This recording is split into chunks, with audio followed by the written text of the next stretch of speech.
if you are a powerful, successful woman, and if you want a masculine man, you're probably creating an energy where you're attracting a feminine man. So much of my career, even building a nonprofit that helped the homeless, which I'm sure we'll get into at some point, and then building Solidcore, I had to be a lot in my masculine. And my masculine is rigid, assertive, clear, directive, focused, unapologetic. Anne Mahlum is joining us today, and she is a true self-made impactor, entrepreneur, change maker. She has acquired and built organizations and a personal net worth well in excess of 100 million. But what connected me most to her was her level of vulnerability, her rawness, her realness in terms of the human experience, and her openness to even continue to look at ways that she can improve. Welcome back, everybody, to Flipping the Lid. You know what we do here now, and we love to tell the real, raw stories of some of the most significant, successful people making impact in this world. Today, it is no different. Anne Mahlum is joining us today, and she is a true self-made impactor, entrepreneur, change maker. She has acquired and built organizations and a personal net worth well in excess of 100 million. But what connected me most to her was her level of vulnerability, her rawness, her realness in terms of the human experience, and her openness to even continue to look at ways that she can improve. Though she's reached pinnacles and levels that many people will only ever aspire to, she's also showing a pathway and creating the foundation so that so many others can follow in her footsteps. And so I am so excited to have you join us today, Anne. It's been a little while for us trying to coordinate this. So I know, I'm happy to be here. And I just told you, I just got a massage, so I'm all chilled out for you. I love it. Chilled out. You got your vibes rocking and rolling. You're good.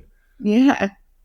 So the only question that I like to ask every guest right after the intro, I introed you based on the little bit of interaction that we've had, the small bits of information I know about you, but who are you in your words? Who am I in my words? You know, it's so funny, this question actually right now, because we all have these major shifts going on in our life. And as you alluded to, I just sold my business 9 months ago. And so I would normally say I'm an entrepreneur who builds and creates with purpose, but I'm sort of not in my entrepreneurial phase right now. I am focusing on being an athlete. I'm focusing on being playful, on being in my feminine, on being like super fit and challenging my body in ways that like I feel so amazing right now. And I want to juice that for all that it is. So I'm in this like major transition right now. And I've even said like, oh, I have really enjoyed being an entrepreneur. I'm just not practicing that right now. Yeah, I actually really appreciate that. And, you know, you took the nature of the question just how I intended it. You spoke less about what you do and more about who you are. But what I love about it is that you spoke about who you are as it relates to this current moment in your life, especially as it's contrasted to a big period of building and being an entrepreneur and having that be a major part of your identity. Yeah. I also really appreciated hearing the word playful, and that being is one of your core focuses right now. Being playful and being in your feminine were two things that jumped out at me. What does it mean to you to be playful? And what is your contrast and experience to times in your life that maybe you haven't been so playful? Yeah, I think naturally I'm a very playful person. And what I mean by that is, you know, I love to play any game, like any activity, any game, even the way that I interact with people that know me well. I joke around, I tease. That is like the essence of who I sort of am today. But listen, so much of my career, you know, even building a nonprofit that helped the homeless, which, you know, I'm sure we'll get into at some point, and then building Solidcore, I had to be a lot in my masculine. And my masculine is rigid, assertive, clear, directive, focused, unapologetic. And, you know, that can be, and I want to say tough for a lot of people, but tough for a lot of people, especially as a woman. And I think over the course of my time of sort of being in my masculine, you know, learning that like, not everybody's going to like me. And I don't really care. Like, I can't care about that. We try to put people in boxes based on how they look, what their gender is. And, you know, I knew what I was looking to do, and I had to constantly stand up for myself, fight for what I thought was right. push limits that made people uncomfortable, hear multiple times that, that can't be done, and me push people to do it. So it was a lot of pushing, to be honest. And now I'm in this carefree state, and I don't like to have a lot of, you're like literally, besides my massage today, like the only thing on my schedule today. And I am very mindful about that. I want opportunity to flow, to decide what I want to do that day, and not have these lists of commitments. And Brian, I know I'm sitting here, like I worked really hard to get here, and everybody constantly is like, what are you going to do next? What are you going to do next?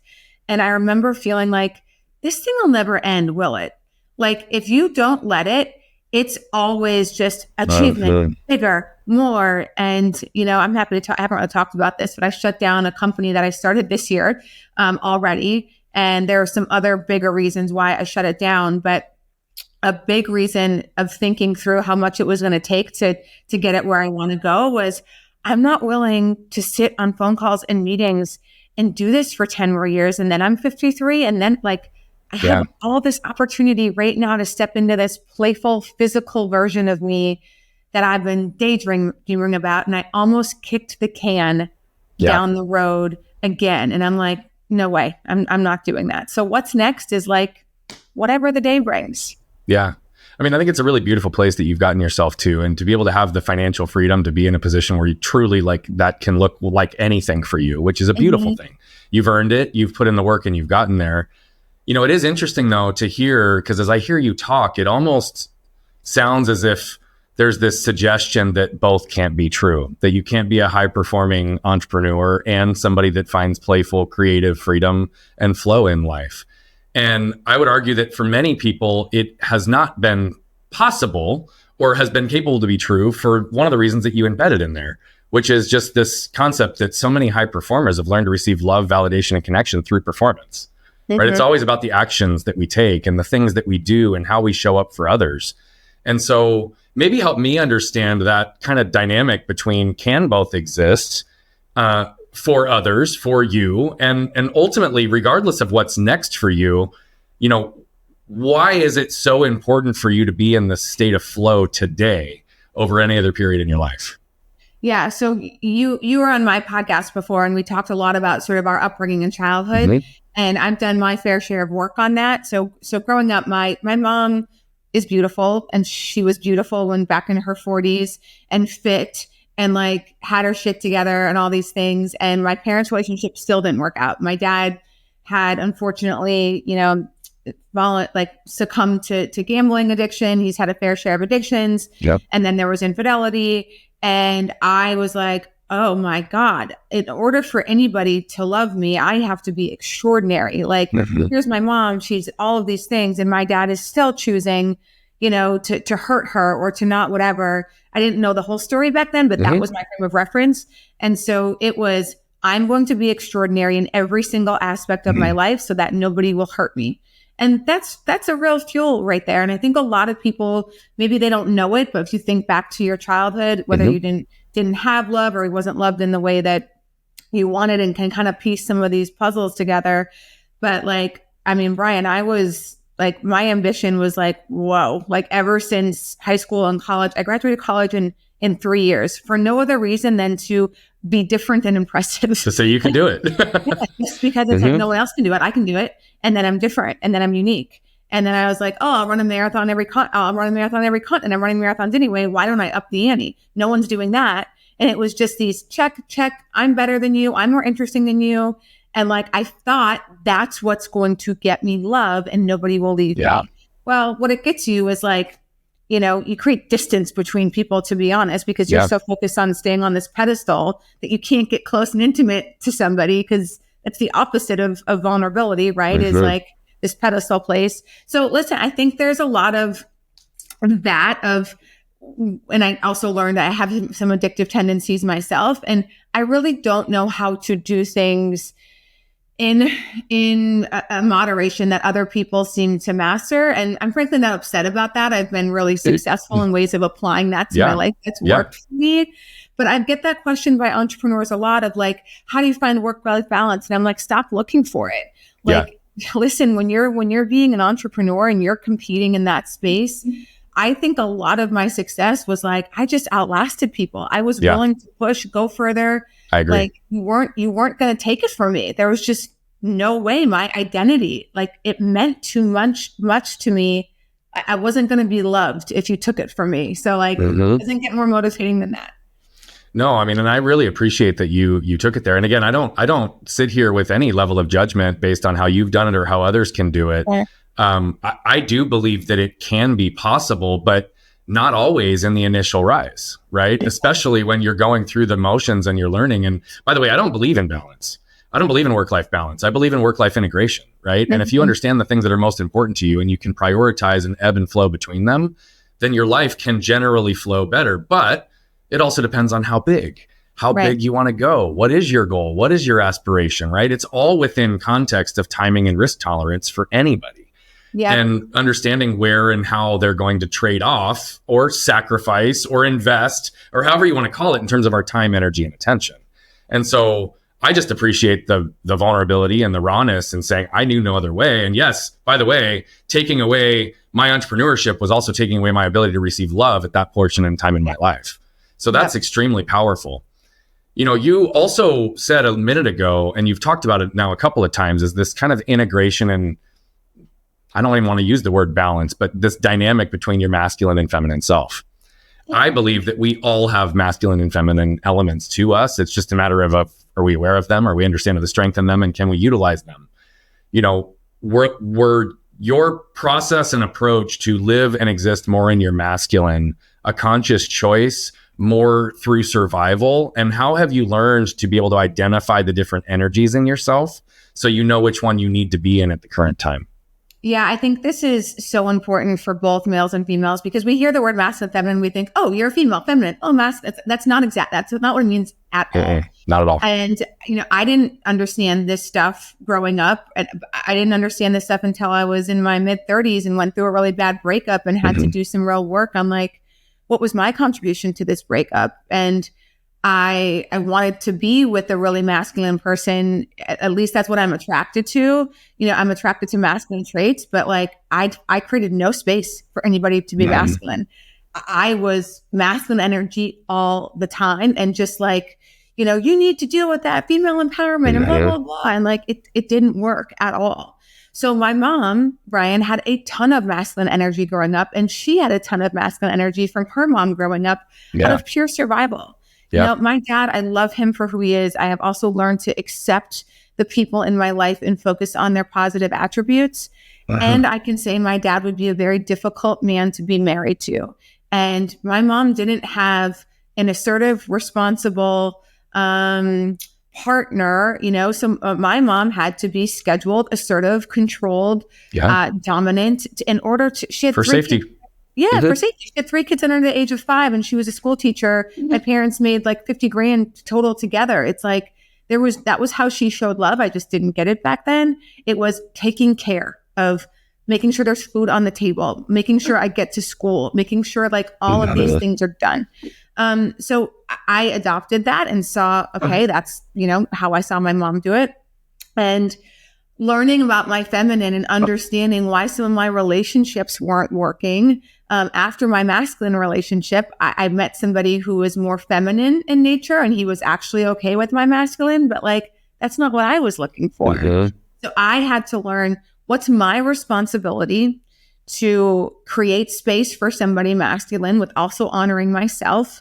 And I have to understand what masculinity means to that person.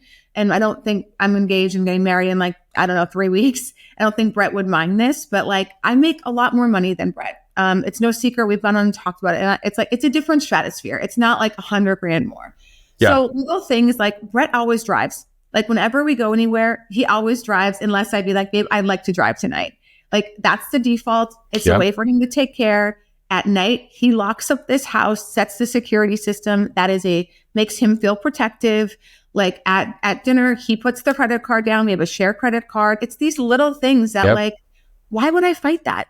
Like, it's not a big deal. And so I have learned, I mean, I could have a whole podcast around this for if you are a powerful, successful woman And if you want a masculine man, most times we blame the man of like, well, things just need to, and it's like, no, you're probably creating an energy where you're attracting a feminine man.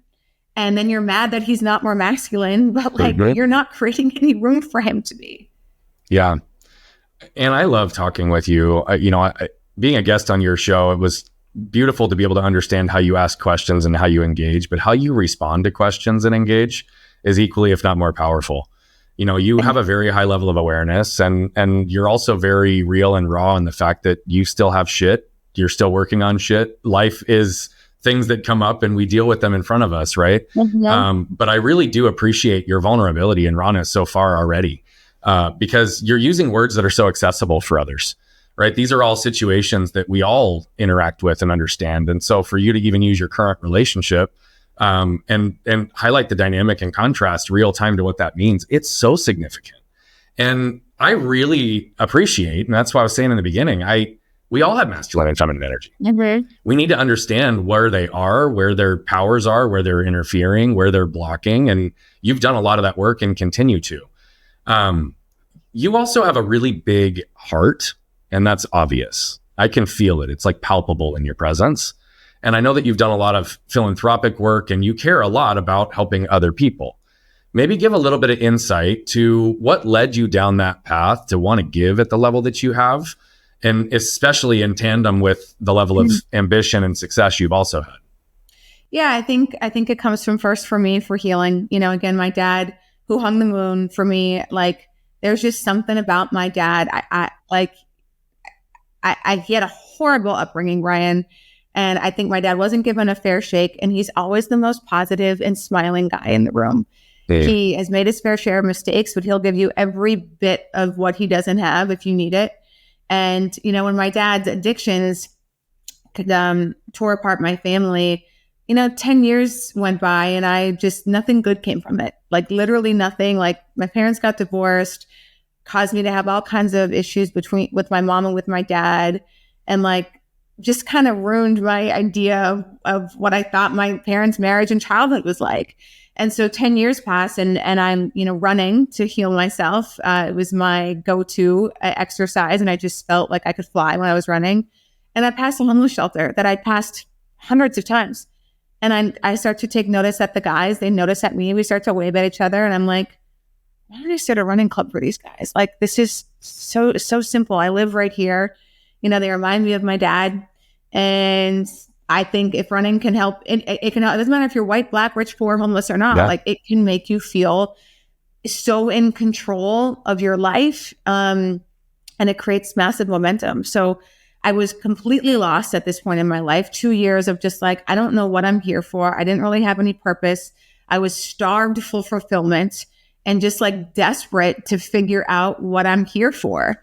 And when this idea happened, it's the truth, and it might sound like it's embellished. It's not. It's literally like something snapped in my head. I turned back and looked at these guys. I'm like, holy shit, this is it. Like I have been running by these guys for 2 years. And like, it took me 2 years to figure it out. And then I started the running club, and like what I knew it could be is what it became. It's like the running was just the impetus. It was a way for us to get these guys together living in a shelter, put them in a positive environment where they were appreciated and valued, right? Like Maslow's hierarchy of needs. It's all of us are susceptible to this. We're all looking for emotional fulfillment right after food and shelter. And these guys were no different. And once you put them in an environment where they were celebrated, they were acknowledged, they were rewarded for the hard work that they were doing, they became different people. And once they became different people and started to believe in themselves, it was so easy to find them jobs. Like we were like, you got to hire James because he's been running with us for 4 months, has never missed a run at 5:30 in the morning, always on time, positive attitude, has gone through the other programming that we created. And like, this is somebody you want to hire. And so Marriott actually became the largest employment partner among others, that we were like training these guys for like what work was going to be like. And it was really awesome. It was just like reaffirming to me of knowing that if you create a positive environment for people, they have a very high chance of being successful. It's when you create an environment that is critical and, constantly reaffirming that it's whether their fault or you're blaming them, and you expect change to happen from that. Like, it's never going to happen. Yeah. So that was the first big part of like how amazing it feels to serve and to help others. And I think that's just always been like, and people think oh my God, you don't have to start a nonprofit. Like, leave the bigger tip, give more money, open the door, give the compliment. Like, it's these everyday things that people just discard, that think they don't matter. Like, I'll give Brett, my fiance, again, a little thing. We were in Italy this summer for a vacation, and we were like in like, where were we? Sardinia. And a mom and dad came down with their kids. Like, we're in this beautiful hotel. They come down. She takes the kids. He's on the treadmill, and like he finishes. The kids come back. He takes the kids, and like she runs. And Brett's just like went to this guy afterwards. Like, you are so inspiring to see you and your wife tag team on vacation and like make your fitness a priority. And this guy was just like, that's the kindest thing anybody has said to me. Like, and he took the time to tell him. That's it. That's like, you don't have to start a nonprofit. You can literally make impact just like that. I get chills when you say that, because it is so real, and it only takes just a moment, an interaction, a look, a comment, right? I mean, just yesterday, someone was telling me, and it's a man, and I say I love you a lot to the people in my life, right? Friends, family, and it's genuine love. And he said yesterday, he said, I think Brian, in the year that I've known him, has said I love you more to me than most people in my entire life. And he like lit up when he was saying it. And he's like, and I receive it every single time. And I'm like, well, I say it every time because I mean it, right? Right. And sometimes we don't really understand the impact of even something as simple as that. Like, it's something that I've just done normally, and then he reflects that back. And so it reinforces the point. I believe we all want to feel safe, protected, seen, understood, and connected, right? And so facilitating those spaces that you talk about is so critical for leaders in business, life, families, relationships. It doesn't matter, because that is what we all seek and desire. We want to be seen and understood and connected at the deepest level, but it doesn't happen unless we're safe and protected, right? Yeah, Brian, one of my favorite lines, and you can replace this word with anything, because you hear people talk about all the things they're going to do once they. Yeah. And I remind people of this gently, but it's like, you're either a giving person or you're not. Fact. If I gave you $1 million, you would, and you're not a giving person now, you would find another reason that's not enough. Once you have more, then you'll give. The same goes for, you're either a forgiving person or you're not. Yeah. Like, if you're waiting for an external circumstance to change your character and how you treat yourself and others, it never happens. Figure out what you can do. You're either a kind person or you're not. You're either, like, it's just the way that it is. Make the change today and do it today. And like, there's no amount of money or circumstance that's going to change that. No, I couldn't agree with you more. I've had that same conversation with people. My wife and I have had this philosophy on giving until it hurts since we've been together. And what that means is we give even when we don't have to give, right? And that's time, energy, relationships, resources, because it can look different. And it can be philanthropic. It can be just buying a Starbucks for the person behind you, right? It's to your point, giving or not. But I had the same conversation with somebody who's worth about $150 million and is in a position to give significantly. And the conversation was, I'm on a path to become a billionaire. And the closer I get to that, the more likely I am to be able to give. And I was like, no. You have the equation backwards. Like, you need, like, it's about the investing now in what's happening as a result of that. And it's amazing to me how many people don't understand that concept, particularly ones who have reached high levels of success without really any giving. It amazes me sometimes, but it's refreshing, obviously, to sit and talk with someone like you that gets it and sees it. So that running club that started really supporting somebody in a homeless shelter led to you founding your own nonprofit called Back on My Feet. And so I know you referenced one of your biggest employer partners. If you could just give a little bit more foundation on that organization, how long it's been around and how people can engage, because though we'll put it in the show notes, I want to make sure while we're talking about it that you can capture that part now. Yeah, thanks. So it's been around since 2007. I started in 2007, and it's in 14 cities now around the country. I grew it to 12, and then I left in 2013. I mean, there's so much we could talk about. No, I'm sorry, I left in 2013. And it was just like, it's time to do something else. You know, I had so much purpose and passion, but I knew, Brian, like, it's okay for something that I love to have an end. Like, it's okay to move on to the next thing and do it on my terms and respectfully and like, harmoniously and like just move on. So anyway, it's in 14 cities. They're in essence running clubs at homeless shelters that you can go and join. But again, running is the vehicle. It's the tool we use to help people living in those shelters change the way that they see themselves so that we can change the direction of their life. So you can have to be a volunteer. Literally, there's different runs that happen every Monday, Wednesday, Friday, and then a run on the weekends. Sometimes people are just running a mile, sometimes 3, 5, hundreds of people have run marathons. So you can get involved that way if you're a runner and just, join one of the local programs and get to know some of the people staying at the shelter who are looking to start their running career. But Beautiful. Last time I checked, I don't run it anymore. Of course, there's a different CEO, but like the success rate is like in the 40%, which I know sounds low, but it's not. It's really high for that population of placing people in our program once they start with us into job and more independent housing. Well, it's not an entitlement program, it's an empowerment program. And totally. Those are the ones that typically have the success. I mean, we do a lot of work here in Phoenix with a large organization that feeds the homeless, and it's Feed, Clothe, House, and Heal. Mm-hmm. And legitimately, it's amazing when you actually give somebody assistance beyond just a check or just beyond a food, but you give them education and understanding and knowledge. And that's what your running club is doing. You're getting people moving, and it's an experiential transformation that empowers them to break the pattern. It's beautiful. Yeah. And it works. And it's like once they start running and they're running for at least 30 days with a 90% attendance, they move into next steps. We partner with programming to do financial literacy. We get their full background check. So sometimes they don't even know what's on there. It's like, you have 3 parking tickets that you haven't been paid off and you're never going to be able to license. So once we build that trust, we go through that whole, how are we going to get you a job?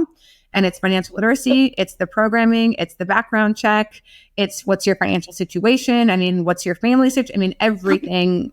So it's really, when we partner with the homeless shelters and the social services folks within the shelters to make all that happen. So it's a pretty incredible program. I love it. I love that your heart for giving, and I also love that you recognize when it's time to leave. I mean, that's it. Again, it's such an important thing. I literally last week recommended the book Necessary Endings to one of our clients who just cannot seem to grasp the reality that everything has an ending, and the only way to open ourselves to new beginnings sometimes is to let go of what we once had, what we once were passionate about. You've done that in different ways, and I'd like to understand. You built a significant empire. Right? Your business was huge, 90 locations across the United States. You're self-made, you led it, you're the founder. How many years were you in that business? And if you had to identify the top 2 lessons from building something like that, what are they? Oh my goodness. That's so many lessons. It took me 9 years. Then I sold it.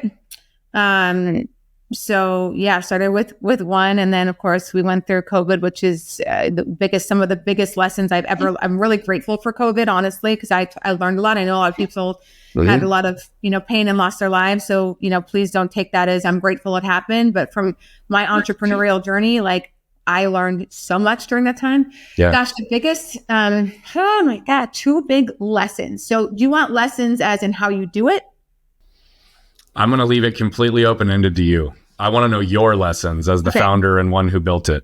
Okay. So I was saying I was going to build and sell Solidcore from the second I had 2 locations. Okay. It's in like newspaper articles. I was so clear, again, unapologetic about my vision and knew I was going to get there. So listen, the biggest lesson in I think building that is, everybody talks about this because it's true. It's your mindset and your belief system and your own capabilities to do that. Guys, I didn't have any experience running any for-profit. I had no experience in a gym. I didn't have a master's in business. Everybody sells themselves short of like, I don't have the experience, therefore I can't. And it's like, well, if that's the case, you're never going to do anything new because you're never going to get the experience. So it's the resourcefulness that I had of I will figure it out somehow, some way. I can build and scale this organization. So mindset is, mindset and vision and execution of that vision. And so the second one, I think lesson wise, I'm going to go back to the leaving it. Like I left back on my feet. Well, everything was crazy, Brian. It's like, why are you leaving? Like I was literally a CNN hero on the national news all the time, all the awards you can think of, constant accolades. And it was like, why are you leaving this thing? And I'm like, because it's time. And I cannot tell everybody who's a part of this organization to step into growth if I won't. Like, I just can't stay here. Like, and this is the thing about growth. You ask everybody, I ask 100 people, do you want to grow? My guess is 99, if not 100, will say like, yes. But you have to remember, growing is letting go. That's what it is. You cannot be somebody new if you're going to hang on to everything about who it is you are. And so I think I just always understood that. And I growing in Solidcore, like I put a CEO in place in 2021, knowing that the next private equity raise we do will more than likely be for the whole thing. And I'm not going to get stuck running my company for somebody else. I Golden handcuffs for 3 to 5 years. Yeah, that's how most of those deals that shake out. Yeah. And I'm like, I want to show that this thing can be so successful without me at the helm. So I went into the exec chair role. Brian was doing an amazing job. And like when it was time to sell, no one was like, well, Anne needs to stay for whatever. Because it's like, I haven't been here. There's nothing that like, and I'll be involved. I'm the founder. I love that company. I still coach. I take class. Like, you know what I mean? Like I'm here. I want to like see it succeed. Of course I want to see it succeed. So anyway, that was also something I did succession planning really well so that the end to that chapter could be beautiful and amazing and non-acrimonious. And like, it was just awesome of being able to time that and sell that company on my own terms. I love just listening to even the way that you answer questions. It's really cool for you to have the foresight and vision. You know, I would tell you that I've always identified as a builder over an operator, and I'm similar to you in the sense that I've built and sold things and moved on, not to the degree and size of Solidcore. However, I am in that same type of trajectory where I don't want to operate, I want to build. Yeah. Right. And so you were building an organization, and for you to have the idea and understanding that you needed to have it operate without you means that you have to remove ego to a large degree, and you have to be able to actually put people in positions to replace yourself and build the systems in order to do so. And so if it was a 9-year trajectory to build as significant of an organization as you did, how quickly in the process were you challenged with learning how to replace yourself and to build the actual scalable systems? Oh my God, I replaced myself probably 15 times, because you think I had one studio and then I was the main coach at the first studio. I can't get to 2 and still coach here. I need more coaches. I'm less on the schedule now. I'm coaching both places, 3, 4, 5. Great. My job, and this is where founders mess up. I always say this to folks. Your job as the founder and CEO, you don't have a boss. You have to think about how you elevate and what it is that you can do to get the company to the next level. And what a lot of founders do is they hang on and they think small. Well, I'll give you the fitness example. Well, I need to coach. I'm the best coach. I have the highest utilization. People love to come to my class. And I'm like, listen, I'm going to be straight with you. You're either saying that because you have no idea how to grow your business, and this is a safety net for you. And you can use this as a scapegoat to say you don't know how to do it. Or 2, you don't understand empowerment.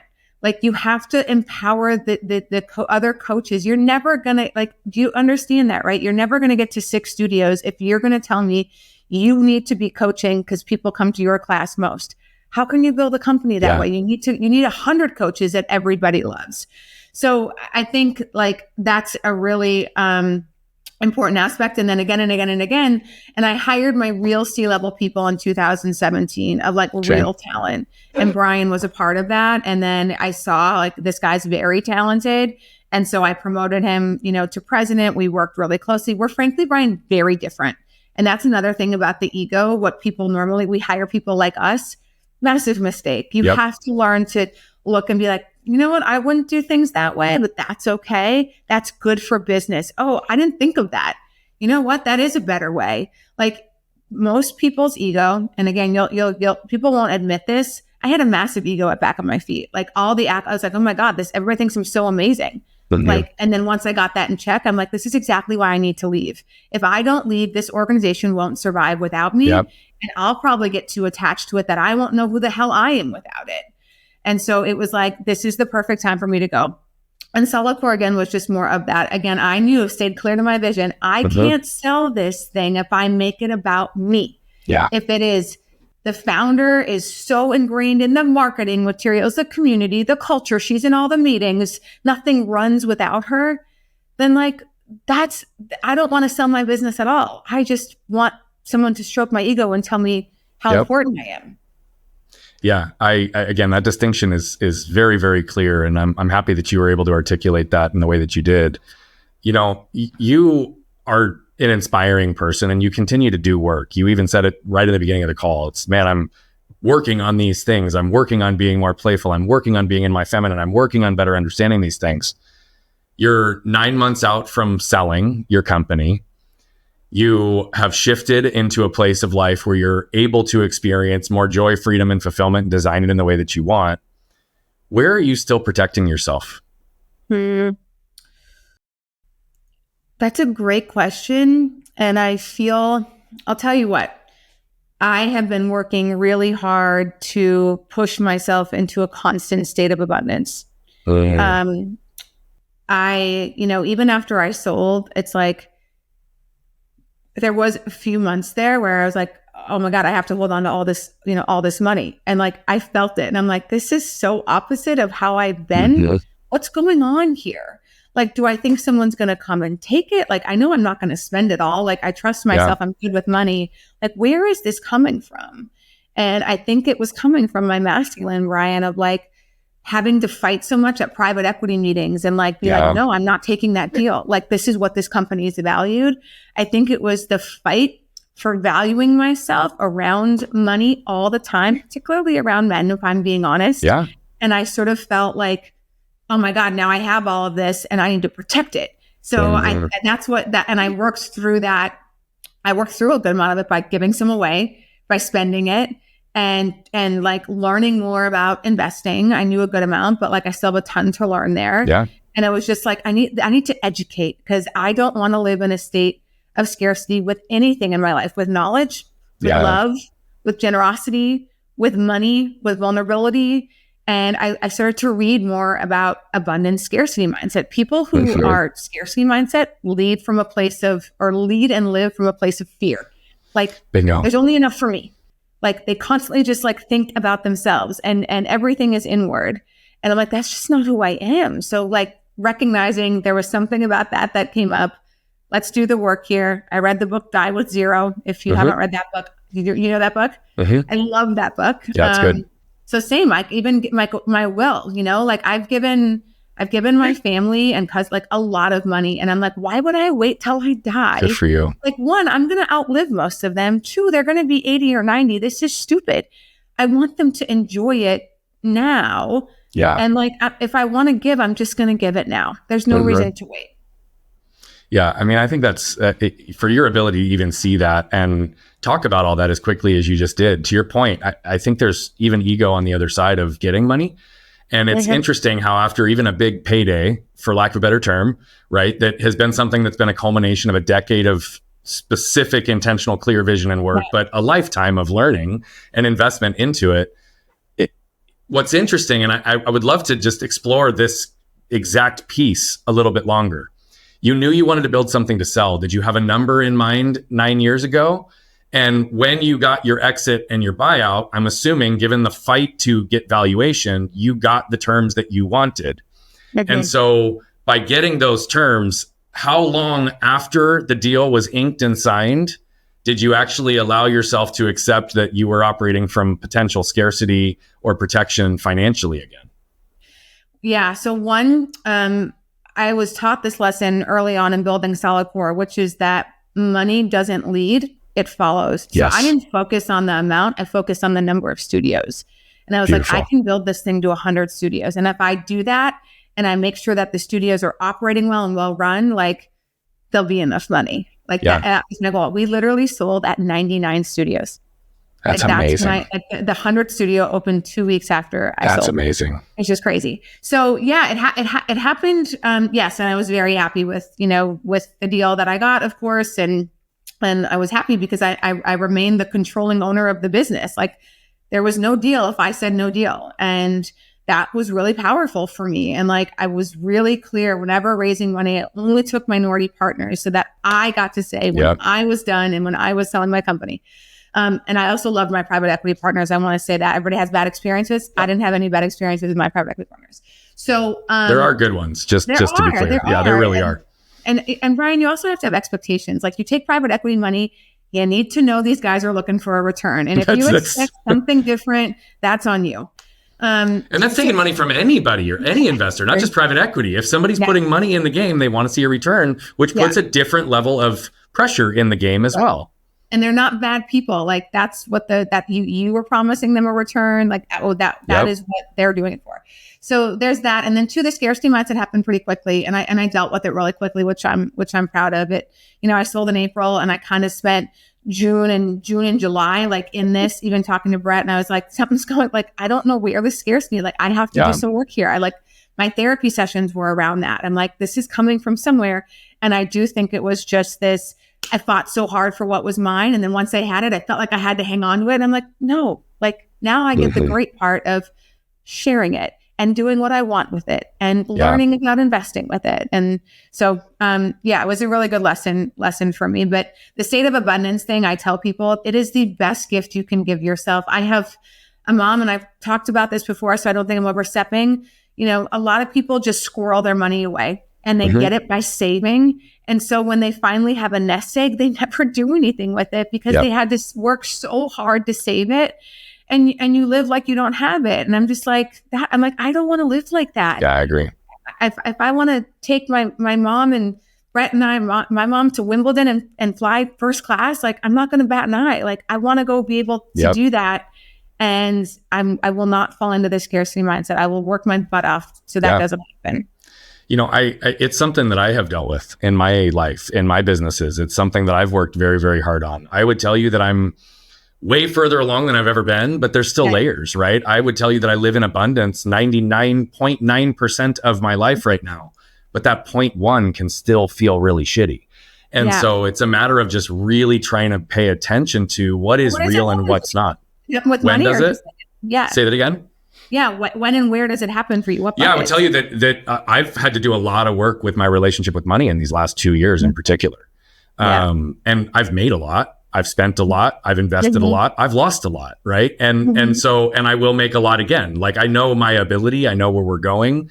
Yeah. I'm in the impact stage of my life over income generating, but I'm also in a place where I need to still generate income to do the things I want and create the freedoms I want in my life beyond what I already am grateful for, if that makes sense. And so, I would tell you money was a big one. I mean, literally in the last 2 years, I had the worst 2 financial months, like about 2 years ago, the worst 2 financial months I've ever had in life as an entrepreneur. And it rattled me. However, simultaneously, everything else that I'd been working for in my life was true and existing. Yeah. And so that was one of those things that I had to really sit with and separate and detach, because I know what I'm able to attract and I know what I'm able to create in terms of magnetism into my world. I've done it before. Right. It's only whenever, and you heard me say this on your show, it's whenever we protect ourselves, it's when we guarantee we're going to disconnect ourselves from who we are and what we want. Same thing is true with money, right? Yep. And so that's why I say I would tell you I'm way further along than I've ever been, but I recognize there's still layers for me. Right? I mean, I've not built a $50 million organization. That's my next big goal, but it's not about the number. It's about the impact that's going to require us to get there. So similar framing to even how you talk about it. Yeah. Yeah. Lead with impact, lead with a great business, and money follows. Like, it's just when you create value. And do you know who Arthur Brooks is? I know the name, and I'm drawing a blank on the connection, but go ahead. Yeah. So he I forget the name of his book also, but he has these things called your 4 idols that, like, if you're really honest, we're chasing one of them. It's like money, power, fame. And now, of course, over on there, I'm going to forget the last one, pleasure, money, power, fame, pleasure. Yep. And I'm like, if you have to rank those and what's most important, and, you know, I'm like, honestly, it's been money for me because money's a trophy. All it tells me is I did a good job. Like I did a good It's job. a measurable outcome. Yeah. Yeah. And like, it's the same thing too. You're like fame. It's like, you know, oh, like, I want to be known for the work that I did. Like pleasure is my number 4. Like, I don't need like that. I could kick that. No problem. Like it never is an issue for me. And then power, it's like, I kind of like power. Why? Because I don't want anybody to have power over me. Yeah. So like, I want my own power. It's just interesting to think about how those things. It's totally interesting. And so as you were talking, those connected to me, Arthur Brooks. And so I would tell you that money has almost always been my primary focus as well. I would say power second. I would maybe say pleasure is third for me. And I would say fame is maybe last. I don't care about being famous, but that's also something that I have and am still surrendering to. I don't consider myself famous today, but to accomplish our mission, I'm going to be well known. Right. Right. And I didn't ever want to be the face of my own business, which is ironic given that I'm a speaker and a coach and I'm helping others scale their own businesses. I had to surrender to being the face, at least at this phase in our business, recognizing that I'm building segments that can be sold off independent of me, because that's also the truth is if you're a speaker and a coach primary, I'm the product, right? I'm the product outside of the systems and the philosophies and the structures and the frameworks that we teach. And so that's what we laid the foundation on these last few years, because now we can scale without me having to trade time for money.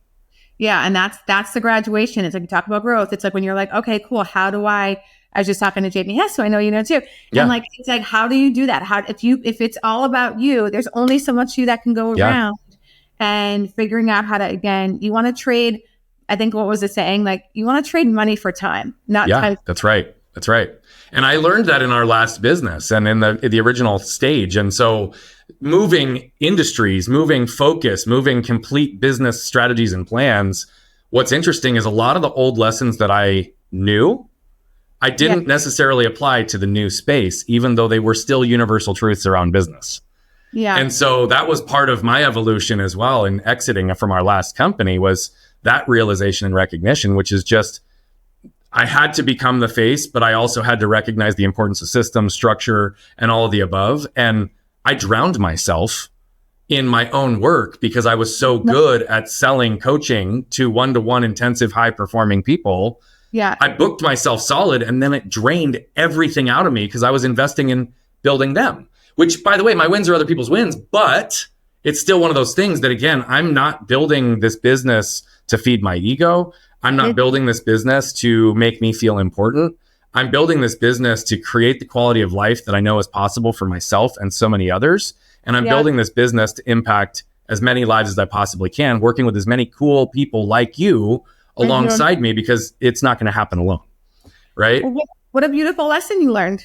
Yeah, that's how I look at. I don't look at failures anymore. I look at lessons followed by actions, you know? Oh, yeah. I mean, if you're not, it's like, if you're not falling down, you're not pushing hard enough. And I want to be with people who been skiing for 10 years, but never graduated from a blue to a black because they're afraid of falling. I'm like, you don't get better. You're never going to get better. This is what it's all about, is figuring out how to level up and everywhere. Side note, but you'll get it. Like, Brian, I play so much beach volleyball. You know how exhilarating it is for a 43-year-old to be like, I'm getting really good at a new sport. It's awesome. Like, I go to camps, I take lessons, I train, I have a court in my backyard. Yeah. Like that, I'm like, I want to be able to competitively play in tournament. It's so much fun. But like day one, that wasn't fun. Like, that wasn't fun at all, being the worst one there and like having a lot to learn. And then you realize I get to be a student again. That can be fun. And then you start to see the positive feedback loop. And I'm like, that's growth. It's true. Different kind of growth, but it's growth. It's all growth. And that's how I view it. You know, I think you're a little bit like me as well, in that I think you have lots of things that interest you and you don't seem like someone who dabbles in anything. So as shiny objects, new things, new opportunities, new ways to grow, new activities, beach volleyball come into your world, right?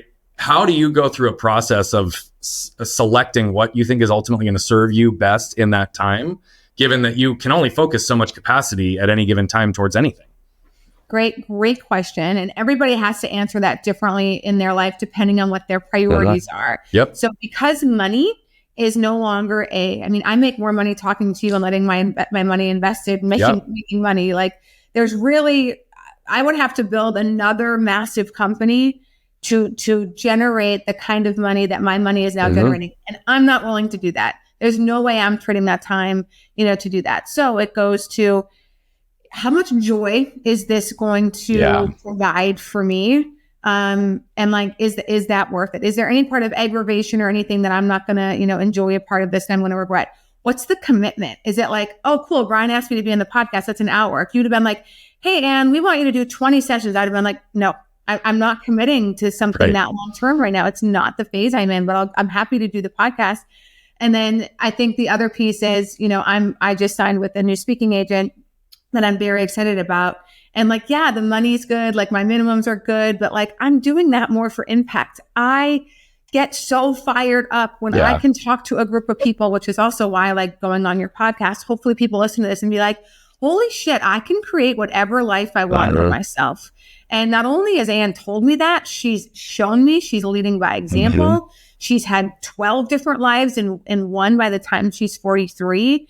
And just helping people realize you can live by your own rules and giving them some of the tools on which to do that. Like, I love when people leave listening to me speak and are like, I'm quitting my job, or like, I'm getting a divorce. Like literally something that like, what are you waiting for? If you can't give yourself a good answer that's like truly honest of, I broke my femur and I'm waiting till I heal to run a marathon. That's a good answer. I get it. But like, if you don't have a solid answer that makes sense, that's not just kicking the can, then like you need to get moving. Like you're going to be sitting at the end of your rope with so much regret. And like, and Brian, it's still crazy to me how it takes such a crisis for people to change. Like, you need a health crisis? Do you need a money crisis? Do you need to get fired in order for you to pursue the job of your dreams? Like, what is it? You cannot say you want to change and grow and then be so afraid to actually do it. And what I tell people is it's scary for everybody. It's not a you problem. And it's supposed to be scary. Then you're doing it right. I think sometimes people look at people like, oh, that's just, it was easy for them. Or like, it was not like that. None of that is true. No, none of it's true. That's honestly the purpose of this entire show, Anne, is to be able to normalize the conversations with people who have built things of significance to show that, guess what? It's all about the same human experience. It's a matter of how you choose to move through it, right? What lessons are you trying to extract? Are you trying to raise your knowledge? Are you trying to get better? Are you trying to heal? Are you trying to, right? Like all of that, because to your point exactly, people are limited only by how the world has limited them or how they've chosen to limit themselves as a result of that. Right. And it's only those that kind of step into the arena and decide that they're ready to try something potentially stupid in the eyes of others. Right. I mean, the number of times I've been told I'm crazy, stupid, like I'm off my mark, and I'm like, okay, cool. Thanks. I'm going because I know that this will lead to something. Not everybody gets there. Well, and Brian, just think about what we're still told. Like, again, our parents are like, they got a job, I'm going to round numbers here, made 50 grand. The next year made 51. The next year made, you're never going to get there. That is the worst way you can think about making money. And it's not the only way. But growing up in North Dakota, I didn't have any other examples around me. I had to leave and learn and expose and be like, there's other ways to do this. So that's on everybody of like, especially in today's world with internet, social media, YouTube, how many podcasts, there's so much information and examples of people living life differently their way for you to get inspired by. Like there's just literally no excuse anymore. Find someone who's done it and let that person be your inspiration. And like get up the, I guess like get up the guts to make a move. It's going to feel exhilarating. Like that's what life is. It is completely. We have about 50% of our listeners are women, and I have been very intentional to have about a 50-50 split between men and women as guests. I'm a father of a son and a father of a daughter. And I see very, very, very much the distinction between opportunities that can exist still in today's world between the two, right? That's not to say women can't be successful, but there are sometimes more barriers. You obviously have a big passion, and you wrote in here that you like to show other women the life they want to live and stand up for themselves. So as a father of a daughter, if you were to speak specifically to women and young women about helping them understand the opportunity that exists in front of them, regardless of what the external world is telling us, what would you communicate to them? I would say really work to know your value. And what I guess I mean by that is I'll share a quick story. When I was running back on my feet and then I created a board, the board determined my salary. And the majority of my board members were men back then. They were C-level roles. It was 2007. And I remember asking for the salary I wanted, and then the salary that they offered me. And there was like, I don't know, $75,000 difference. It was big. And I was just like, I get it. You have a fiduciary responsibility to this organization to get somebody in this position. And if you think you can get somebody to do what I do for this organization at the amount that you want to pay them, I'm supportive. I'm not doing it. And it was like a reminder. It was just like, I felt like I was getting paid that because I was a single woman. Like, this should be good enough. And, Anne cares about helping people, not about money. This is all you need.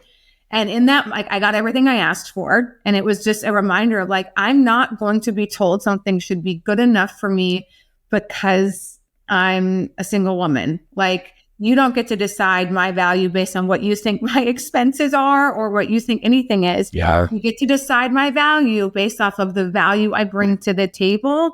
And that was a really, powerful lesson for me. So it's just like, people are always going to tell you you're worth less. It's going to happen. And sometimes you have to turn down the opportunity and stay in that. And like, don't just succumb to what somebody else tells you you're worth. I love that answer. And I'm really happy that's the way you focused, because I think that's a true statement for everyone. But in particular, women need to step into that as early in their lives as they possibly can to be able to advocate for themselves in that way. I would tell you, though, that the majority of service-based entrepreneurs who exchange their time, talent, knowledge for income, many of them don't understand how to even justify or get what they're worth as it relates to having their clients hire them, let alone their income in a job. And so clearly you had seeds that you were planting that really were developing over years that allowed you to understand your value and your worth, and the clarity, conviction, and consistency led you down that path. It's awesome. I love your story. Again, I'm not going to ask you what's next, but you get married in 3 weeks. And so, and I know just based on some of the conversations we've had and some of the dialogue we've had on the last show, you've talked about some of the more challenging relationships that you've had, yet I can see you light up when you talk about Brett. So what does Brett mean to you? And what is the dynamic of this relationship that finally wanted you to say yes? Well, one, I've said yes twice before. So this is the third time I've been engaged. I'm going to make it to this wedding, though. That's what I think. Okay. So there we go. That's good. Yeah. Well, you wanted honesty and vulnerability. I love honesty. I'm happy you went there. I didn't know that. And that was an assumption on my part. So thank you for clarifying. Yeah. And I think, Brian, before, again, like I was almost addicted to love because, my parents divorced and my dad, and it was like, I'm going to do all these things and make you fall in love with me. And like, that was sort of, it happened. And then it was like, oh my God, this is just a game I played here. And it took me a long time to figure out like that's what was going on. Cool, got someone to fall in love with me. Shit, I don't want this thing to be forever. So with Brett, I mean, listen, Brett's an extraordinary human. I admire, I respect him. He is so funny. He makes me laugh and he makes me feel safe. Yes. Being in my feminine. And that's a different, like, I think a lot of women are nervous about like being in a feminine because they feel weak. And like, I've never felt weak. I've never, ever, not once. I feel safe. And that's a really big, important, piece for me. Like our personalities just drive our values, our character, our physical, love of life, the activities that we enjoy. I think we just have a very similar outlook on what we want to achieve. We care a lot about impact and empowerment and helping people and having fun. One of the things that I met about Brett and I love him was like, he doesn't drink. Like I loved that about Brett. And like he's had a drink, whatever, but you know what I mean? It's just never a part of our relationship. And I went through my own alcohol thing. Like I'll still have a drink or two every now and then. But like it was the first relationship where like fun didn't revolve around alcohol. And like, that was such the That's a game changer. intimacy and closeness that I have with him is bar none, because that substance is like not part of our relationship. And it's a big piece of advice I try to tell people. If you're having any issues, I'm like, do you guys drink? Like, just cut that out, because it makes you emotionally present, especially like, oh, and they drink on the weekends. I'm like, that's 3 days out of the week that like you're messing with your hormones and your emotions. And like, you may not realize the remnants through Monday and Tuesday, why you're more irritable, why you're, in a bad mood, foggy, whatever it is. So anyway, again, I'm not judgmental of anybody's experience, but it's like, it's been pretty awesome for us. And literally, I think Brett and I are the most fun people at the party. Like, we're always dancing, always laughing. Like, there's nothing that alcohol doesn't enhance that fun experience for us. I do think it's interesting because alcohol is one of the only drugs that people are publicly shamed for not consuming. Right? And it's also interesting because the science has proven that it literally lowers your frequency and puts you into more of a shame-based state, fear-based state, just by science. Like, on a cellular level, when you consume alcohol, there's a ripple effect, which is why codependency and abuse and all these other things get wrapped up into it. It is a completely different relationship when you can separate a substance from the person and the overall experience with it. And so that's a really cool experience. And I'm excited for you, my friend. That's really cool. Yeah.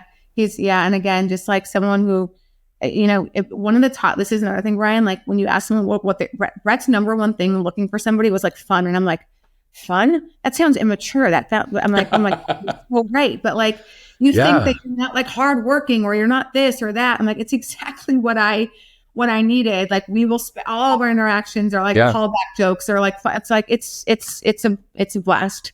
So yeah, I'm very much looking forward to, having him as my husband and me getting to be his wife. It's a brand new experience for me. And it's exciting. It's exciting. Yeah. Well, the foundation of safety, you're off to a great start. You know my story and the importance of really focusing on emotional safety and even the long-term effects of if it doesn't exist.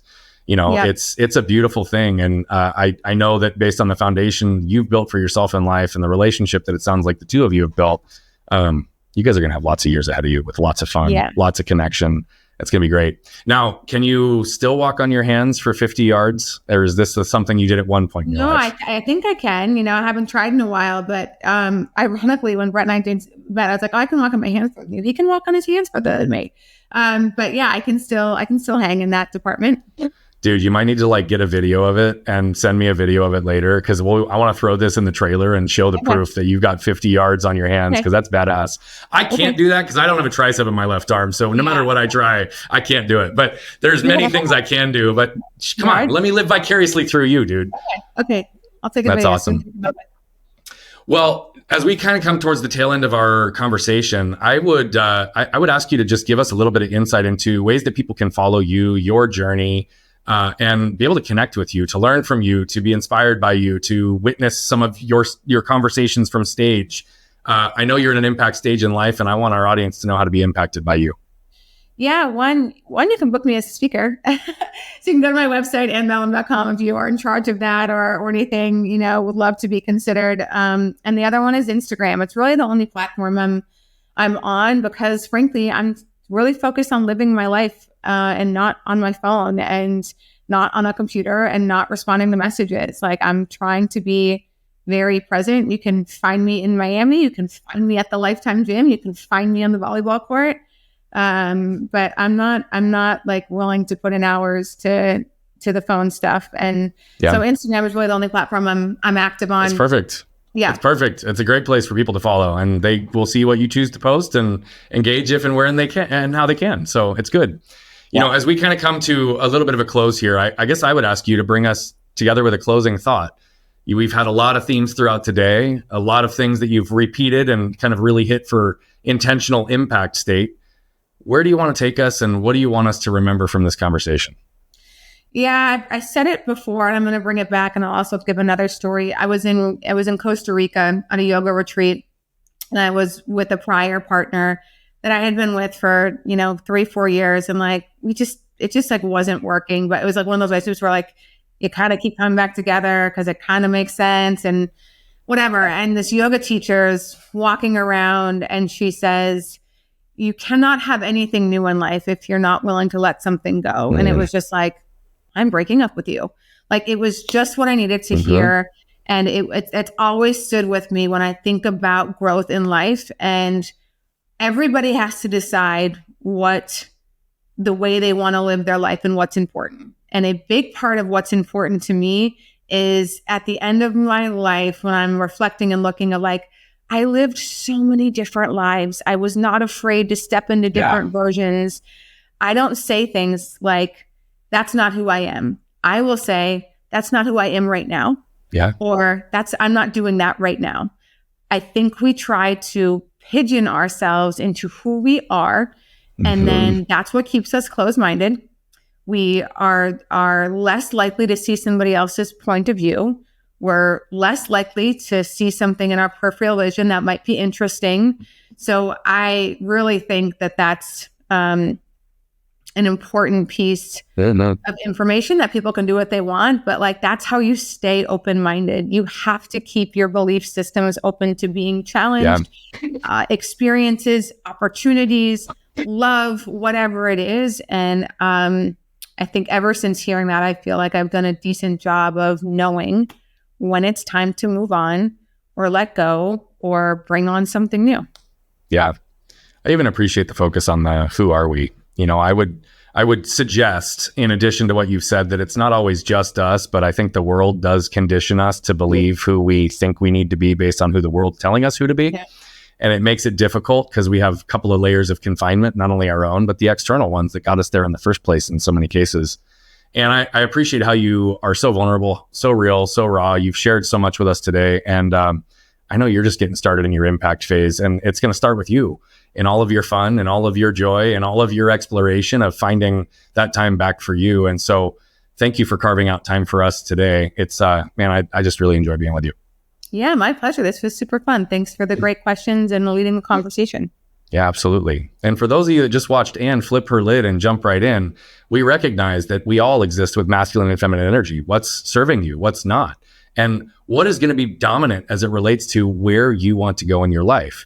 If you recognize that you can have a clear focus for where you want to go, you can build and live into that as long as you're willing to let go, as long as you're willing to replace yourself, as long as you're willing to build those systems that will allow you to escape the job that you think you're avoiding. Here's the reality. Anne's demonstrated it. She's done it. And as she said at the end, just like we say with your trash, you have to identify and remove what no longer serves you for you to be able to open to receive the treasures and the wealth that are coming in your life. But it's going to require you to flip open your lid and scan your can. What you can probably tell by now is that I love telling these stories, but what I love even more is the impact that's coming from them. You see, we're on a mission to impact over 1 billion lives as quickly as possible, but to do that, we need you. See, we believe that moved people move people. And so all I'm asking is if you've resonated, connected with any of the messaging, please consider commenting, sharing, leave a rating and review. Thank you so much for tuning into Flippin' the Lid. And if you want more information on the show, how to become a guest, how to recommend a guest, or any of the other details, head over to flippinthelid.com.